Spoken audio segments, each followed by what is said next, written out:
నమస్తే, astro Morgan ఛానల్కి స్వాగతం. నా పేరు Vijayalakshmi, Vedic and KP astrologer. ఈ వీడియోలో 2026 సంవత్సరం ఫిబ్రవరి 19వ తేదీ గురువారం నాటి దిన ఫలితాలు. చంద్రుడు ఈరోజు కుంభరాశిలో పూర్వభాద్రపద 1వ నక్షత్రం నుండి మీనరాశిలోని ఉత్తరాభాద్రపద 1వ పాదం వరకు ప్రయాణిస్తాడు. ఈ గ్రహ సంచారం ఆధారంగా 12 రాశుల వారికి కూడా ఫలితాలు క్లుప్తంగా చెప్పుకుందాము. ఇది షార్ట్ వీడియో.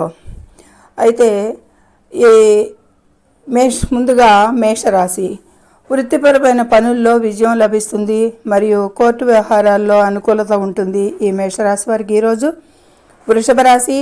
ఆర్థికంగా మిశ్రమ ఫలితాలుంటాయి. అనవసర ఖర్చులను నియంత్రించుకోవడం మంచిది అనేది సూచిస్తుంది.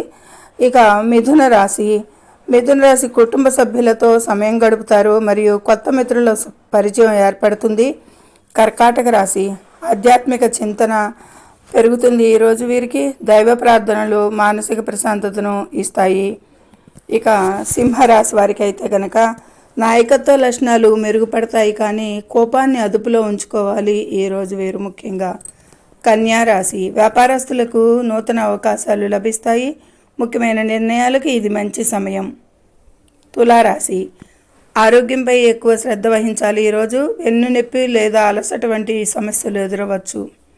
వృశ్చిక రాశి. సంతానపరంగా శుభవార్తలు వింటారు. మేధోపరమైన పనుల్లో గౌరవం లభిస్తుంది.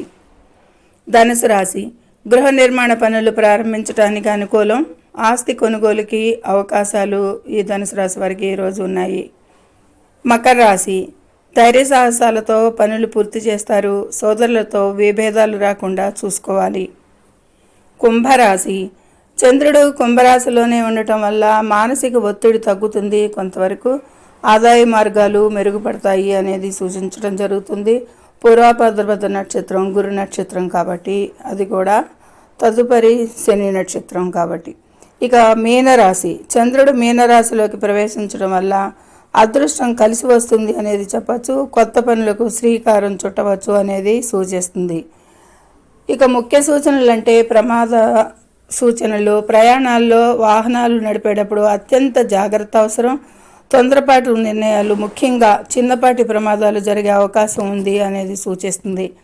ఇక పరిహారాలు, శివారాధన, దానం, పేదవారికి లేదా అనాథులకు పాలు లేదా తెల్లని వస్తువుల దానం, ఓం శం శనైశ్చరాయ నమః లేదా శివ పంచాక్షరి మంత్రాన్ని జపించడం వల్ల దోష నివారణ జరుగుతుంది అనేది చెప్పడం జరుగుతుంది. ఇది ద్వాదశ రాశుల వారికి క్లుప్తంగా.